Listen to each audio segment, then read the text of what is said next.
राज्यातील विधान परिषद निवडणुकीच्या पार्श्वभूमीवर राजकारण तापायला सुरुवात झाली आहे आणि या सगळ्यामध्ये आता एक मोठा ट्विस्ट समोर येतोय। 12 मे रोजी होणाऱ्या या निवडणुकीमध्ये 9 जागांसाठी मतदान होणार आहे। राज्यातील सर्व प्रमुख पक्ष जोरदार तयारीला लागले आहेत।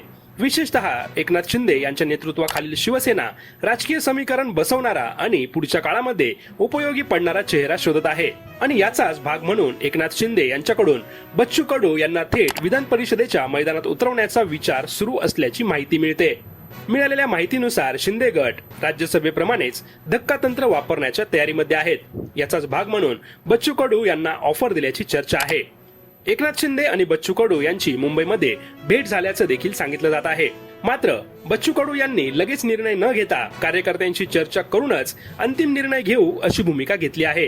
गेल्या काही महिन्यांपासून बच्चू कडू सतत चर्चेमध्ये आहेत। शेतकरी कर्जमाफीसाठी त्यांनी उभारलेलं आक्रमक आंदोलन, सरकारवर केलेली उघड टीका आणि अलीकडेच प्रवीण तायडे यांनी त्यांच्यावर केलेले गंभीर आरोप, या सगळ्यामुळे बच्चू कडू यांची प्रतिमा बंडखोर आणि सरकार विरोधी अशी तयार झाली आहे। त्यामुळे आता सगळ्यात मोठा प्रश्न हा उभा राहतो की शेतकऱ्यांच्या प्रश्नावर सरकारला घेरणारे बच्चू कडू तेच आता सत्ताधारी गटाकडून आलेली ऑफर स्वीकारतील का, हे येणाऱ्या काळामध्ये बघणं महत्त्वाचं ठरणार आहे।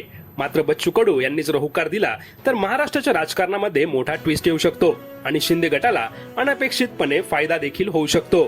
त्यामुळे आता शिवसेना शिंदे गटाचं लक्ष एकाच गोष्टीवर आहे, ते म्हणजे बच्चू कडू काय निर्णय घेतात।